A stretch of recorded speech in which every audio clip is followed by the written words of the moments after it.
নমস্কার সুপ্রিয় বন্ধু, আমি শুভ্র। আপনারা দেখছেন পিপুস বোটানি। আমি আজকে আপনাদের একটি খুব সুন্দর ফুল গাছ, যেটি হচ্ছে আমাদের যে নন্দিনী বা লিথিয়েন্থাস গাছের পরিচর্যা আমি আজকে দেখাবো। এই গাছটি কিন্তু খুব সুন্দর ফুল হয়। আপনারা যদি 1 বছর এই গাছটি লাগান, তাহলে কিন্তু আপনাদের এই গাছটি ফুলে আপনারা প্রেমে পড়ে যাবেন। তাই এই গাছটিকে পরিচর্যা অনেকে অনেক জটিলভাবে দেখিয়ে থাকে, কিন্তু আমি কিন্তু খুব নর্মালে, খুব ঘরোয়া পদ্ধতিতে যেভাবে পরিচর্যা করেছি, সেই পরিচর্যাটি আমি আপনাদের সাথে আজকে দেখাবো। তো বন্ধুরা, ভিডিওটি সম্পূর্ণ দেখবেন, স্কিপ করে দেখবেন না। আপনারা অনেকে আছেন যে ভিডিওটি সম্পূর্ণ দেখেন না, একটু একটু করে দেখেন, দেখে কেটে চলে যান। তাতে কিন্তু আপনারা সম্পূর্ণ এখান থেকে জানতে পারবেন না। আমি যেভাবে করেছি সেভাবে আমি আপনাদের দেখাবো। কোনো কেমিক্যাল সার আমি এখানে ব্যবহার করিনি। অনেক দাদারাই কিন্তু এখানে অনেক কেমিক্যাল সার দিয়েই এই গাছটিকে বলে খুব সুন্দর ফুল হবে পাবো, কিন্তু আমার এই গাছটি দেখুন, পুরো গোড়া থেকে দেখুন কুড়ি কিন্তু এসে গেছে গাছে। দেখুন সম্পূর্ণ সবকটি ডাল দেখে দেখুন, প্রচুর ডাল এসছে, প্রচুর ব্রাঞ্চ বেরিয়েছে এবং প্রচুর সবকটি ডালে দেখুন কুড়ি ভর্তি এসে গেছে। এ দেখুন বড় হয়ে গেছে এসব ডালে। মোটামুটি ফুল আমার মোটামুটি 7 থেকে 10 দিনের মধ্যেই ফুল আমার ফুটা শুরু হয়ে যাবে। আমি কিন্তু এখানে কোনো কেমিক্যাল সার দিইনি। একমাত্র কেমিক্যাল বলতে গেলে আমি এই IFFCOর এই বোরন মিক্সটাই আমি শুধু এখানে ব্যবহার করেছি। তাছাড়া এখানে আর আমি কোনো কেমিক্যাল সারই আমি ব্যবহার করিনি। তো বন্ধুরা, ভিডিওটি যদি ভালো লাগে তাহলে একটি লাইক দেবেন, ও চ্যানেলটিকে যদি এখনও সাবস্ক্রাইব না করে থাকেন তো সাবস্ক্রাইব করে আমার নিজের পরিবারের একজন করে নেবেন। আর যেসব বন্ধুরা আমার চ্যানেলটিকে সাবস্ক্রাইব করেছেন, নিজের পরিবারের একজন করে নিয়েছেন, তাদের অসংখ্য অসংখ্য ধন্যবাদ। তো চলুন, আমি কীভাবে এই পরিচর্যাটা করেছি সেটি আমি আপনাদের এখন দেখাচ্ছি। তার জন্যে আমি প্রথমে একটু মাটিটা আগে খুঁড়ে নেব। এভাবে আপনারা গাছের গোড়ায় মাটিটি খুঁড়ে নেবেন।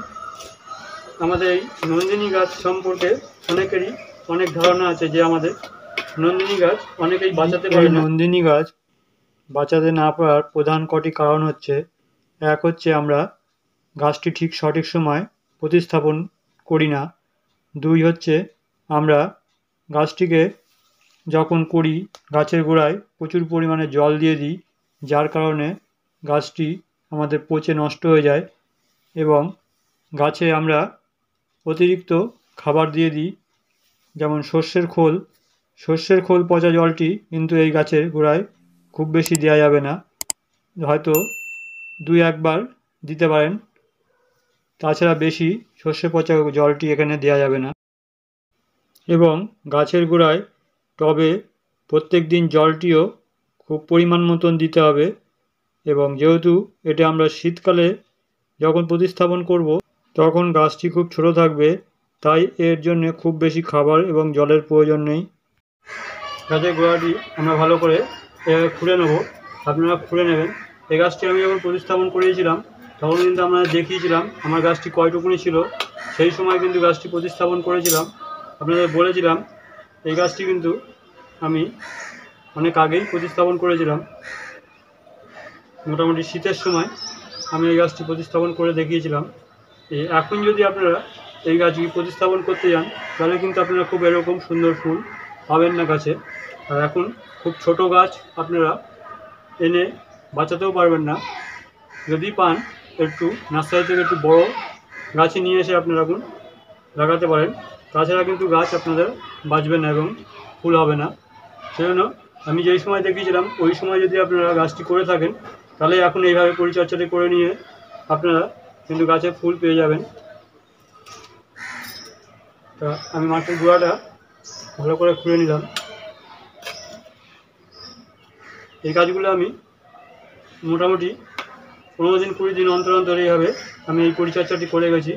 আমি আপনাদের আজকে আমি দেখাচ্ছি। আমার ভিডিওটি করতে একটু দেরি হয়ে গেল, আমার একটু কাজের চাপের জন্যে আমি ভিডিওটি সঠিক সময় দিতে পারিনি।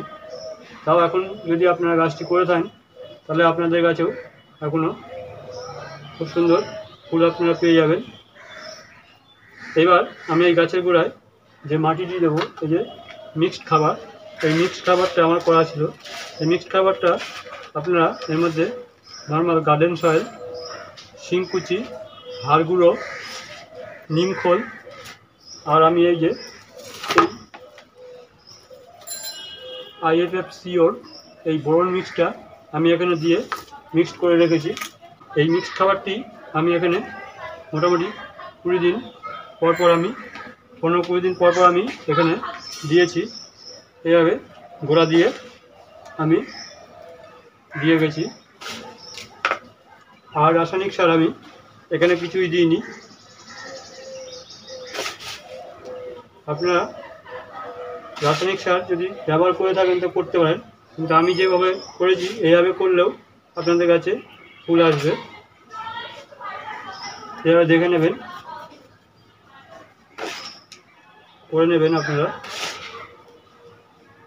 আর এই গাছের একটি গুরুত্বপূর্ণ কাজ হচ্ছে জল। এই গাছের জল কিন্তু খুব বেশি দেবেন না। গাছের মাটি কিন্তু মোটামুটি শুকনো শুকনো ভাবই রাখবেন। বেশি জল থাকলে কিন্তু গাছের গোড়া পচিয়ে গাছ কিন্তু মেরে ফেলবে। দেখেন আমার গাছের মাটি কিন্তু দেখেছেন কত শুকনো। আমি কিন্তু জল মেপে মেপে প্রত্যেক দিনই মোটামুটি দিই। এই যে আমার এই গ্লাসটা 250 ml, এই গ্লাসের মোটামুটি 1.5 গ্লাস, মোটামুটি 300-350 গ্রাম জল করেই আমি এখানে মোটামুটি দিই রোজ।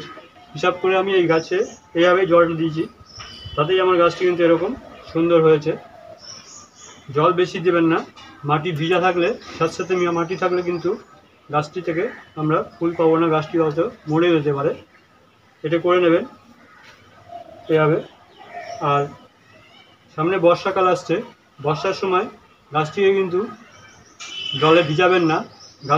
গাছটিকে সবসময় একটু সেমিসেড এরিয়ায় রেখে দেবেন, যেখানে বৃষ্টির জলটা পড়বে না, এরকম জায়গায় রেখে দেবেন। আর সূর্যের আলোটাও খুব প্রখর রোদ্দুরে রাখবেন না গাছটিকে। মোটামুটি 7-8 ঘন্টা রোদ্দুর পরে এরকম জায়গায় গাছটিকে রাখবেন, তাহলে আপনাদের গাছ কিন্তু এরকম সুন্দর হবে। আর আমি এখানে মাঝে মাঝে সাব ফাঙ্গিসাইডটা আমি মোটামুটি 15-20 দিন পর পর স্প্রে করে দিয়ে দেখেন। আমার এখন স্প্রে করা রয়েছে। এটি ছত্রাক ফাঙ্গাস লাগারই একটি প্রবণতা থাকে, সেই জন্য এটা আমি করে গেছি। এখন ফুল এসে গেছে, কুড়ি এসে গেছে। আর আমি এখানে এই যে মিক্সড খাবারটা আমি এখানে দিলাম, সেটা তো দিলাম। আর এখানে জল আমি যেটা ব্যবহার করেছি, মোটামুটি 2-4 দিন অন্তর অন্তর আমি এখানে এই দেখেন, এই যে আমরা যে কলা খাই, কলার যে খোসা, এই কলার খোসা ঠিক আছে, এই যে পচিয়ে আমি এই জলটি দেবো। এটি আমি পচতে দিয়েছি, আমি এই জলটা দেওয়া হয়ে গেছে। আমি এই জলটি 3 দিন আগে আমি জলটি দিয়েছি বলে আজকে আমি এই জলটি দেবো না, পচাতে দিয়েছি। আর আমি আর একটা জিনিস দিই, সেটি হচ্ছে এই যে রসুন আর পেঁয়াজের যে খোসাটি পচিয়ে আমি এই জলটি করে রেখেছি, এই জলটি আমি আজকে দেব।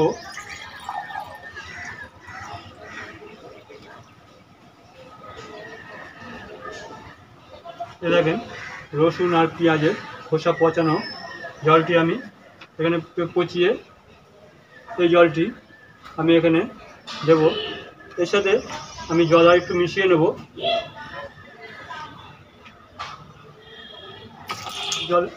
জলের মধ্যে এই জলটি আমি মিশিয়ে নেব। এভাবে আপনারা দিয়ে দেবেন। পুরো জলটা দেবেন না, হাফ হাফ করে মোটামুটি দেবেন। জল হাফ দেবেন আর এটা হাফ দেবেন, দিয়ে আমরা দিয়ে দেবো। হয়ে যাবেন আমি এই 1.5 গ্লাস জল আমি এর মধ্যে কিন্তু দিয়ে দিলাম। এইবার এভাবে আমরা 1-2 দিন অন্তর অন্তর, এবার পরের দিন আমি 2 দিন পরে আমি এই কলার খোসা পচা জলটা দেবো। আর আপনারা 2 দিন পরে সবজি খোসা পচা জলটিও দিতে পারেন। সবজি খোসা পচা জলটিও এখানে আমি দিই। আপনারা এইভাবে এই 3টি সার আপনারা এখানে প্রয়োগ করতে পারেন। এটি কিন্তু এইভাবেই পরিচর্যা করেই কিন্তু আমার গাছটি হয়েছে। দেখেন আমার গাছটি কিন্তু কোনো অংশে কম হয়নি, গাছে কিন্তু সবকটি গাছেই কিন্তু সুন্দর কুড়ি এসেছে এবং প্রচুর ব্রাঞ্চ হয়েছে। বন্ধুরা, যদি এভাবে আপনারা করেন তাহলে আপনাদের গাছেও কিন্তু এরকমই সুন্দরভাবে গাছটি তৈরি হবে। তো বন্ধুরা, আপনারা এইভাবে করে নেবেন। যদি ভিডিওটি যদি ভালো লাগে তাহলে একটি লাইক দেবেন ও চ্যানেলটিকে যদি সাবস্ক্রাইব না করে থাকেন তো চ্যানেলটিকে সাবস্ক্রাইব করবেন। তো যেসব বন্ধুরা আমার চ্যানেলটিকে সাবস্ক্রাইব করেছেন তাদের অসংখ্য অসংখ্য ধন্যবাদ।